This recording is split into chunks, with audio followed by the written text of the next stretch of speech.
To step on the stage of the Village Vanguard as a participant versus an audience, man, I get chills thinking about That's it. awesome. It's like, that's a great thing. File that away and figure out how you can get to that. Because if you only hold on to that and that's how you go about your daily life, you will be miserable. I don't know if I could have played My Heart Will Go On piccolo every night for 12, Hi, Adam. Hey, how are you? Good, how are you? Thanks so much for coming on to the channel. My pleasure. Welcome to Scott's Music Cave. I'm Scott Reed. This is Adam Larson, and we're going to hang out today and talk a little bit about everything. I kind of want to focus on the business of music because you're such a good businessman and you've done so much and it's all focused on music, and I think that's great. Let's talk about that. Do you have anywhere that you want to start? I mean, my father and mother are both musically inclined. My mom's a band director. She's in her 38th year of doing junior high school band. And my father taught school music and did drumline until my sister was out of high school. But they're both, band directors at one point. My mother still is. But my father was very insistent on having me try to figure out the business aspect of it at a young age. He's a drummer, and we played together every weekend from the time that I left, or started playing saxophone until I left for college. Around the sophomore year of high school, he asked me to start booking my own gigs. I remember being terrified. Yeah. Like, how am I supposed to do that? But he kind of said very calmly, if you expect to do this as a profession, you got to figure out how to do this part of it. I'm 33 now, so I've had, 18 years to try to get better and better at that part of the business, which is, it doesn't really come natural to most artists because it's difficult to talk about your art in terms of some type of monetary deliverable. I think for me, it's really important to be practicing those skills, kind of alongside practicing the instrument and getting better at the craft, because if the goal is to get so great at the craft that you have opportunities to use it and play and whatever that may mean for you musically, then you have to be able to know how to get those opportunities for yourself. Yeah, and that's really hard. There's a lot of people that are playing music professionally but don't know how to book gigs, or they know how to book gigs, but they're not getting the most out of what they could get.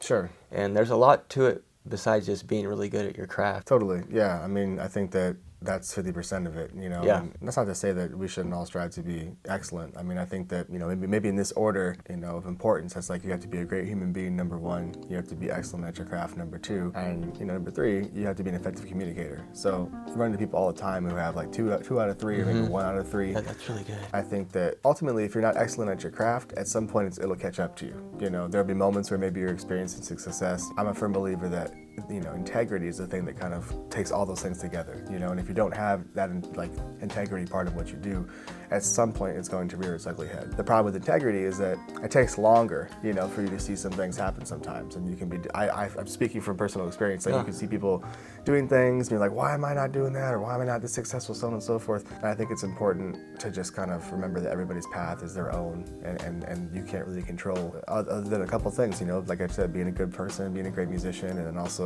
you can get better at the skill of being an effective communicator. So. Yeah, that's really good. That's a great answer. Thanks. If you're enjoying this video, please consider liking and subscribing to this channel. Thank you. There's so many jobs within the music industry that don't involve actually playing. Sure. Like me, who my main job is to repair musical instruments, and then I play music professionally I make money at it, but it's more of a hobby. It's not my main source of income. Yeah, so one of the things that you've done really well, besides just play music, is you've become a great teacher, and you've written books, and you've done a lot of things besides go out and just play music, and you've been really successful. That's one of the reasons I wanted you on this channel, is because you've done so well, and you're willing to share what you've learned. And so, do you want to talk about how writing the books and promoting and getting them published, and is that something that people should try to be looking into doing besides just playing music? I kind of thought we could talk about, like you mentioned, your parents were both teachers, and Sure. First of all, thanks for all the nice things you just said. Secondly, I think the balance between active income and passive income is something that I've really thought a lot about in the past 5 years. I put out my first book in 2018, around the time that my second son was born, or about to be born, and I thought to myself, making all the income actively is really hard. It's really exhausting, it's taxing on everything. So trying to have product or products that might be able to sell in the background, so to speak, was always kind of an idea to me, and so putting out the first book, I was fortunate that I was very successful. So I thought, okay, I enjoy doing this, this seemed to work out well, let me try to repeat, the same kind of magic, and so also in that same year, I recorded my first video masterclass, and I licensed it through this friend of mine at best saxophone website ever. That gave me a little bit of an intro to what that looks like in terms of having a royalty, you know, for something that just sits there and sells. And so fast forward to present day, you know, I've taken to trying to write, you know, a couple different things each year, you know, depending on how much time I have and kind of what the aim is, you know. And then most recently I partnered with Jay Metcalf at Better Sax, you know, to put out a course through him. And so, yeah, you know, I mean, initially it's like, as the person who creates all the content, puts it, you know, it's like, it's my baby, you know. And so when I had these conversations, you know, even as recently as 2 years ago, and it came down to like, well, what's the split going to be and all this kind of stuff, a part of my ego like had to be like, okay, let's see the forest for the trees here, you know, because to have, it's really, I don't use the phrase life changing, you know, that often, but to have income that, like I said, just sells kind of in perpetuity until you turn off that nozzle, that's something that has drastically affected my mental health, you know, in terms of just being able to know that there's going to be something. It may not be a lot, maybe it is a lot depending on what comes out, but you know, again, it helps relieve some of that pressure financially, you know, so it's been really helpful to have that going on. Yeah, and you have to do it, and you have to put yourself out there and promote yourself because you're your biggest promoter, so.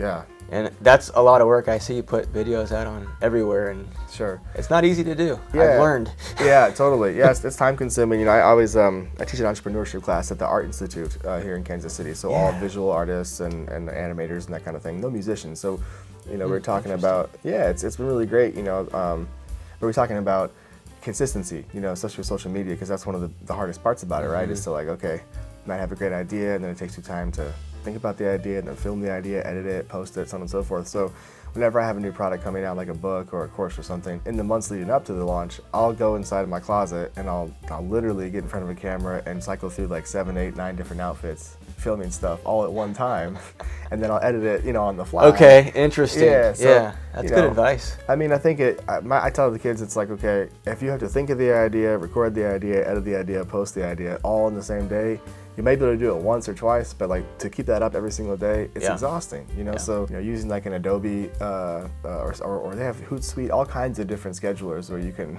schedule your posts and things. That's very helpful. Yeah, and your new book, Little Leaps and Sounds Christmas book, is really fun. Oh, thanks, man. Yeah, I put my first edition of that out last year, just thinking like, hey, let's try to get in on the holiday spirit, and then I was able to make a shorter one this year, and like I said, I had kind of partnered with Jay on a previous course last year, and I said, hey, what do you think about this? And that was kind of amazing because I finished the book on his part, not on mine, on a Tuesday, and on the following Monday we had it all packaged, ready to go, and it, you know, so it was. Wow. It's nice. Yeah, it's nice to have somebody who has the infrastructure that can just like, okay, here it is, and now we're selling, you know. So yeah, that's really good. Yeah. Do you have any suggestions for careers within the industry? Something for people to consider, to look into that maybe they haven't thought of before? For example, me being a repair tech, that's kind of something out of sight, out of mind for most people. But I make a good living repairing musical instruments, and I get to play with all these wonderful vintage saxophones all the time, and I love it. Yeah. There's nothing else I'd rather do, and so there's so many jobs within the industry that are like that. Yeah, I think, you know, you hit on something really important. There's nothing else you'd rather do. Whatever that is for you in the music industry, follow that, you know, and you might find that in following that pursuit, it unlocks something else that you haven't even thought about. I think there's, like you said, there's a lot of opportunities within inside the industry, and kind of knowing what you kind of have the bandwidth for, and know what talents you have for it, you know. Being a freelance musician is not for the faint of heart, but you know, it's just like being a repairman. It's not for the faint of heart. I mean, you have so many jobs and so many people, and you got to be finding work. I think there are different levels of like, okay, well, here's a more stable version of what it looks like to be in the music industry, and here's totally chaos, you know, or chaotic, you know, all the time. I think one thing that I've always had a liking for is just a diverse amount of music. I love playing jazz, I love writing, you know, but if, you know, Anderson .Paak called and said, hey, do you want to play, you know, that would be like my dream thing. Kind of one of my, not a regret, but like something I wish I would have focused on more to help me maybe even do more in the music industry, is just be a little bit more technologically inclined, knowing my way around Logic and Ableton and that kind of thing, which is just, you know, learning curve for me is so steep. So it is. It's daunting, and you get into it, and you think, maybe I'll just stick with pounding dents out of saxophones. Yeah, it's there's a corollary there to how I feel about it too. So. Okay. Looking back, have there been any jobs that you've really wanted to get, and you've worked really hard to get, and you haven't gotten this job, and so you've been rejected? Do you have any suggestions on handling rejection because just like everybody, we get rejected, and it can be tough. Yeah, and I think, rejection in the music world is tough too, because it's hard not to take that as a personal reflection of you and your artistry and how hard you worked and so on and so forth. I mean, sometimes it can be cut and dry like that, but a lot of the times I feel like when you're in competition for something, a job or, a certain band or whatever, if you're at the table, it's more about the aesthetic, who's the person who's making the decision, what is their personal aesthetic, how does that line up with what they're looking for, so in the moment, I'm not even gonna lie, I can't see it that way. I get angry or upset or whatever, but yeah, there's been countless things that I've auditioned for or applied for that haven't gone the way that I would like it to, but it's also opened up things in my life that being able to zoom out, it wouldn't have happened, So one of the things I could think about in the jazz world that I really wanted was I wanted to be part of the Thelonious Monk Institute of Jazz, for my master's program, and I did the audition, and it's actually where I met Kansas City's own Ben Leifer, and Herman Mahari was auditioning that year too, so none of us made the band, unfortunately, but I remember feeling so deflated, on that one. And then there was a kind of a funnier one that I guess at the time that I auditioned for it, I was like, man, I really want this, because I was a sophomore in college and I was really feeling burnt out. And I got an opportunity to audition for Celine Dion's band. She was going to do this, start this run at Caesar's Palace in '09, and it's still going, I think. Wow. So that's like 14 years later. Or whatever. I'm kind of thankful that I didn't get that after all. That's a long gig. I don't know if I could have played My Heart Will Go On piccolo every night for 14, But yeah, I mean, I think dealing with rejection is something that you have to get used to, the more times you hear no, and realizing that a no now is not a no forever, necessarily. Some no's are really, your no should be informative, a yes or a no should be informative. A maybe is not that helpful. I'd much rather have no. Yeah. And that goes with booking too. I think a lot of people get discouraged, and rightfully so, because they try, once, twice, to get a gig. And I think if you were to do another interview with people that I've asked for work, you probably find that they say I'm bordered between being persistent and annoying, and you have to, and it's fine, you as a freelance musician, independent contractor, you kind of have to be that way to make sure that you're positioning yourself as best you can, most you can control, to get the opportunity that you're looking for, so. If I kept an Excel spreadsheet of all the no's, when I was in my early 20s versus all the yeses or the maybes, the most depressing thing you've ever seen in your life, But now in my early 30s, I feel like I have a much stronger tolerance for hearing no, and I hear it less, So, but it's hard. You sit through a lot of stuff to get to that point, Do you ever go back and when someone says no, especially for something that you really wanted, and just say, hey, would you mind letting me know what I could have done better or why I didn't get the job? I've done that a couple of times. It really depends on, and then the response borders between I did nothing wrong versus, or no response, or something, sometimes it can be helpful. I can't think of one off the top of my head that was super helpful, but yeah, I've done that a couple of times, and sometimes I write the email and then I wait and I'm like, never mind, I won't go there, so. Yeah. Well, and I get it. Someone's better than you, or just fits the part better, sure. or they're buddies with whoever. You never know. And that's just how it is. Yeah, there's so many layers and moving parts, Because the next job you might get, because you're buddies with whoever, and it's very true. It's very true. Do you have suggestions for a young musician who's wanting to get into playing music, and how to book gigs, maybe how to determine pay? Should someone get in and step into a club and just play for the door, or play for tips? Is that what kind of standards should someone set to do that kind of stuff? All excellent questions. I think that there's kind of a three-pronged thing to consider there too, and it's pretty commonly, said, but 3 factors to determine whether or not to take a gig. And this is kind of regardless of you being young, old, whatever. Is the music cool? Are the people cool? Is the bread cool? And when you're younger, Donovan Chasm was one of my teachers in college, and one of the things he said to me was take every gig that you can, until you have the ability to say no to something, and it's you may not like polka, or you may think you don't like polka, but how would you know unless you took a polka, you know what I mean? So there are gigs that I remember taking in New York, day of, get a text message at 2 o'clock, can you play at the Garage, which is this large restaurant in the Village. The Garage big band, they played there, I don't know how many times a week, so a full big band. and I lived in Harlem at the time, so to get from Harlem to the Village, it's like a 30, 45-minute commute. Can you play tenor, flute, and clarinet for $10 and dinner? And at the time, Wow. I was like, yeah, absolutely. Yeah. And now I'd say, thanks for the call. Yeah. Maybe try another person who's young and hungry for it. So, I think, in terms of like playing for free or playing for tips, I think it's all a matter of how long you do it, and what's the purpose for it. If the purpose is, okay, I'm going to be at home doing nothing, and especially if you're young, right? If you're young and you're not really dependent on that kind of income, I think there's a lot to be learned, in a low stress environment. When I was in my early 20s, I played the Jazz Showcase like on a Monday, Tuesday. They're the kind of the off nights, and they are door gigs. On paper, that wasn't great for me financially, but to be able to say truthfully, I played as a leader at the Jazz Showcase when I'm pitching another club later down the road. They don't need to know what it is, it's just like, okay. And then that turned into, now if I get a chance to play there, it's on that, the 4-day run thing, So it's all kind of evolutionary in some way. And that's what you should look at it. I think if you're taking a gig over and over again and the pay is not great, the people aren't great, the music isn't cool, then that's something to consider, But I think when you're young, man, it's important to put yourself in situations to grow. And if you've never booked a gig or you've only done a gig a couple of times, you're going to grow just in the musical component. But the promoting, the booking, that's stuff that is invaluable to like paint a picture for what it's going to be like. And it's good to know that early because that might, back to your previous question, it might help inform what you want to do in the music industry. Okay. And what should someone wear when they're showing up to one of these jazz gigs?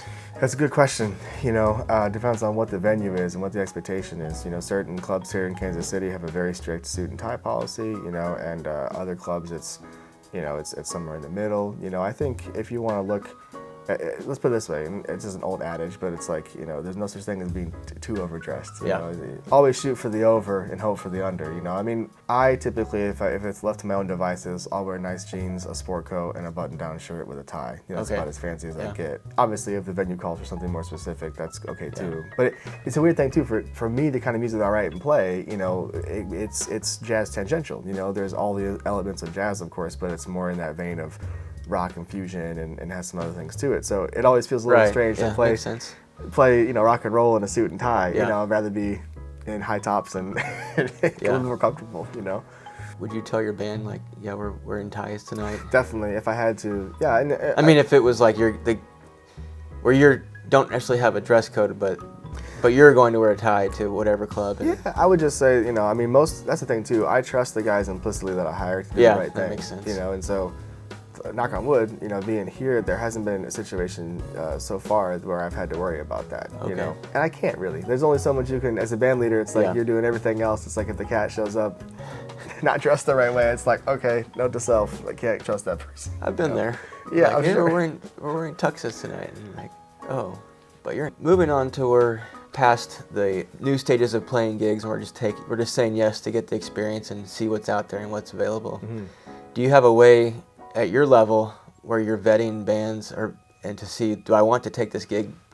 Maybe the pay is really good, but is it something that's going to benefit me besides just making some money?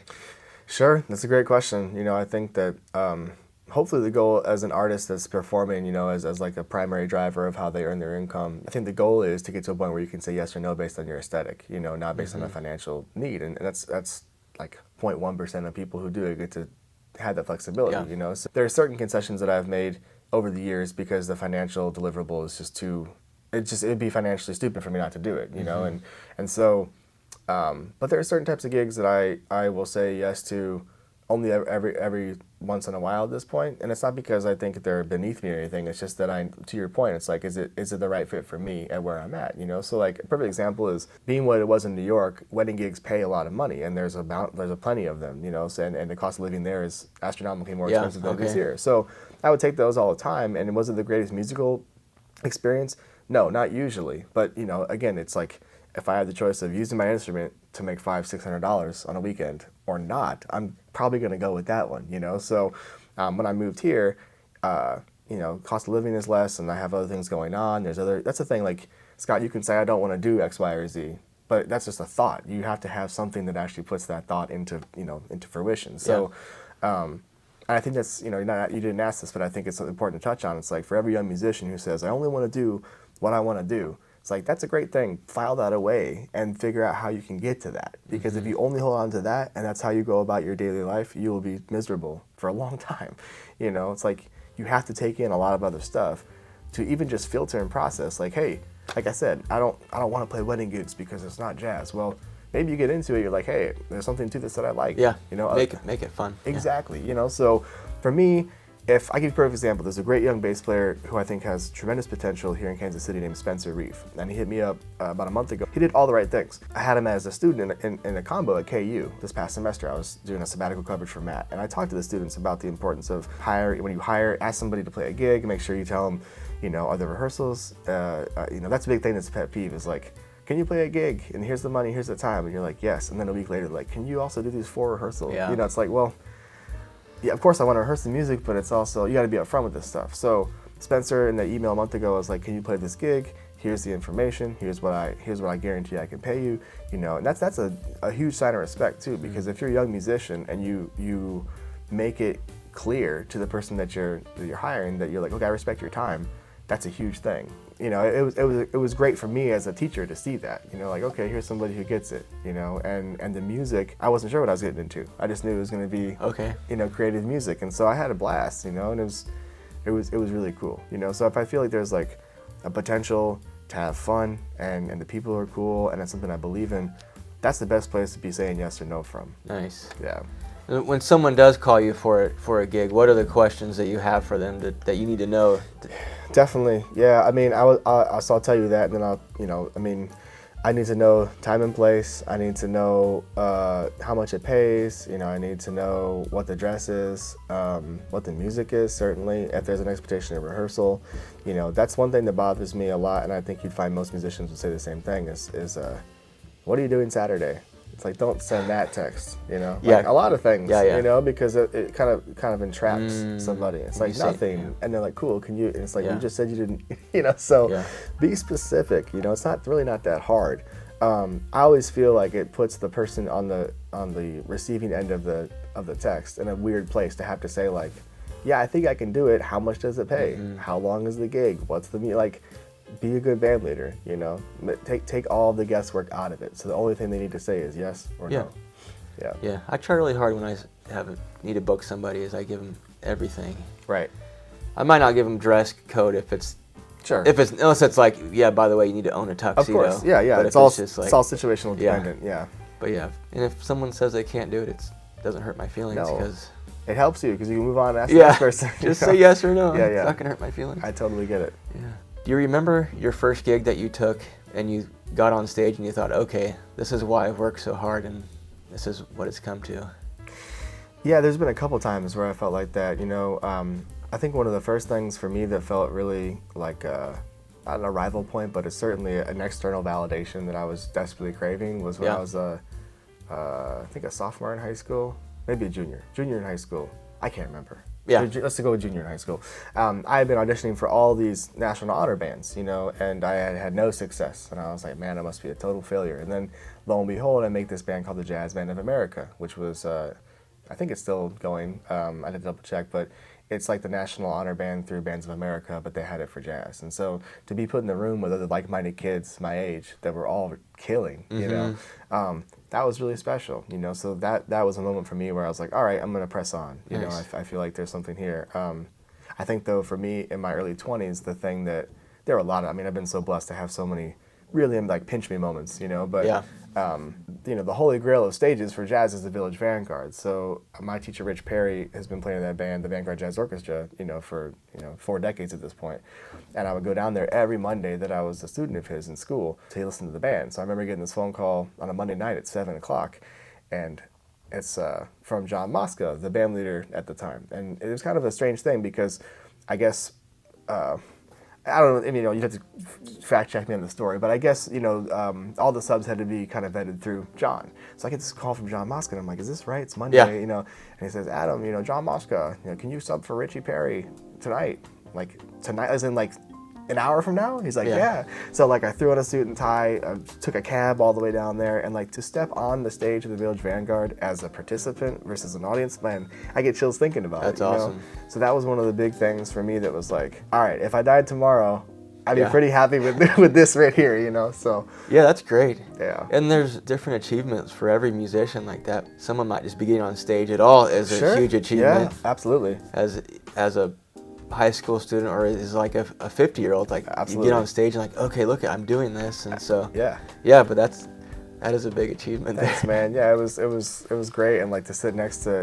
it was everybody from the original sax section except Rich. So you know, Dick Oates is sitting next to me on the right, and Gary Smulion's on the left, and he has eidetic memory. So there's no chart. It was the craziest thing I've ever seen. John was like, "All right, let's do number 241," and without missing a beat, he just starts. I was like, "This is crazy," you know. So it was amazing. That is cool. Yeah. Have you had anything happen on stage really embarrassing? I have to think about that. I'm trying to think. Well, yeah, that same gig, I had to play flute, and it was terrible. Oh yeah. I remember calling Rich. Like I was like, hey, you know, because Rich would kind of play flute, you know, and I said, hey, how bad is the flute? And he's like, oh, Adam, like you'll probably only take it out of the case. Don't worry about it. I'm like, all right, cool. So I get there, and the first song that they play is this McNeely composition where it's flute and McNeely up here in the piano and snare. That's nice. And it's me, and I'm like, oh my god, it was terrible. That was. You know, at the end of the first set, Dick Oates leaned over. He's like, "Oh, Adam, tenor sounds good. Clarinet sounds all right. Keep working on that flute." You know, and that was like the most deep cutting thing ever. So, yeah. That's funny. Did you go home and just? I went home and thrash on flute. I went home and bought a better flute the next day. Yeah. You know, I was committed to it for half a second, and then when I moved here, I was like, you know what? I'm never going to be a flute player. So it's tough. It is. And no matter how good you get throw those sight reading charts in front of you, and like, well, I was doing really well at home, and now I'm sight reading something that's going up to altissimo, and you're like, I can't do this. Yeah, it's nuts. It's nuts. And you're like, I can't make that. I'm a saxophone player, not a flute player. Don't put me up into altissimo, A flat. Yeah. Because I don't know how to play that. It's everybody's funeral, man, if you do that. So. And you're like counting the lines. Exactly, yeah. What are we at here? Yeah, squinty, yeah, exactly. Yeah. So speaking of, you say about a new flute. Yeah. I noticed you have a P. Marriott. I do, yeah. Yeah. Tell me about your saxophone. Yeah, sure. So I've been playing this P. Marriott System 76 2nd edition on lacquered instrument since 2000 and, I want to say 10 or 11. Not this exact horn, but the same model. Okay. The first model, when I joined the company, you know, as an artist years ago, they didn't have a no high F sharp option. So I had the extra high F sharp. And this is kind of funny, you know, before we started doing this, you were so gracious to look over my horn and give it a little tune up. And you came to me and said, hey, is this key, you know, did you do this on purpose? You know, and so I've liked this horn in the current, you know, version that comes without the high F sharp, because I never use the high F sharp key ever. You know, I don't even use the F palm key. Yeah. I always use front fingering. So yeah, this is a wonderful instrument. You know, prior to this and kind of joining the brand, I played a Mark 6, like 116, and then I played a SBA 55, you know, 1000. Great instruments, but I started my journey on saxophone playing a Yamaha Allegro, you know, so the brightest, tinniest thing on planet Earth. So I think my ears, I bring that up because it's like, to play a modern instrument, it wasn't that far of a stretch for me to kind of go back to something that's kind of perfectly in between, you know. So this is the horn I play, and then the neck I play is one of these Boston Sax Shop Silver Heritage necks.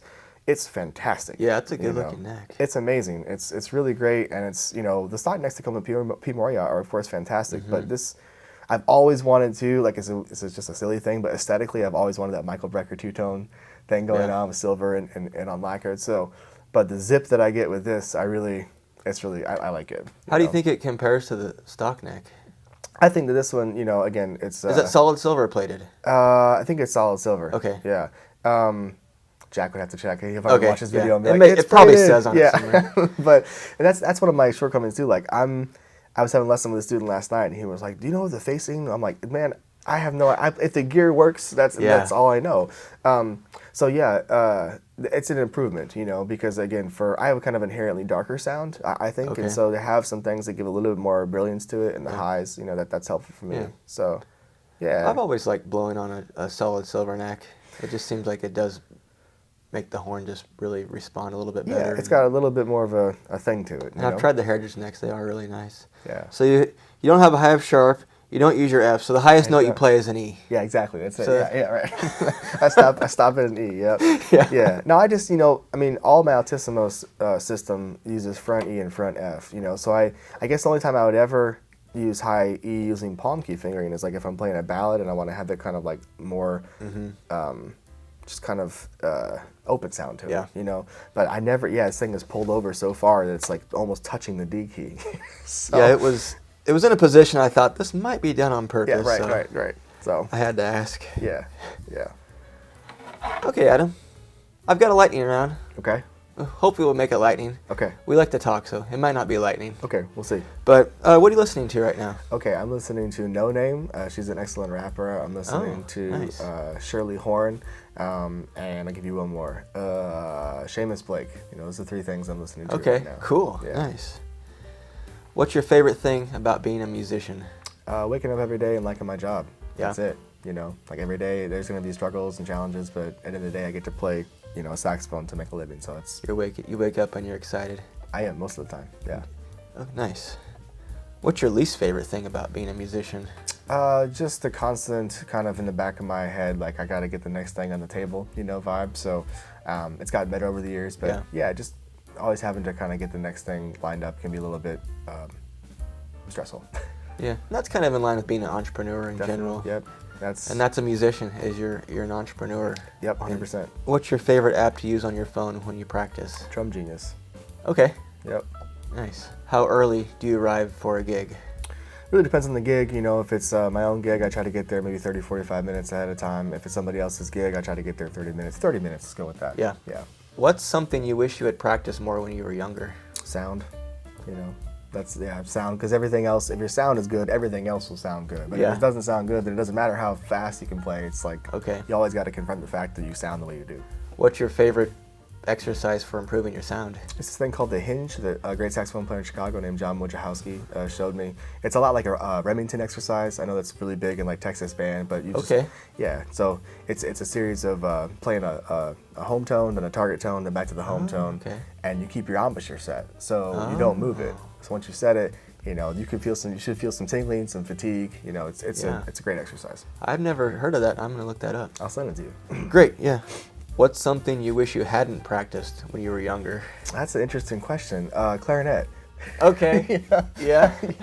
I don't know. I mean, I don't know if this is something. I think there's gains to be had on almost anything. You Yeah. know, in fact, I would say, you know, something I wish I would have done more of is like allowed some space for just playing a little bit more. I was so regimented in like I will do this, and then I'll use a little, you know, delayed gratification. You know, but it's also just fun to play. So. Do you have a favorite double?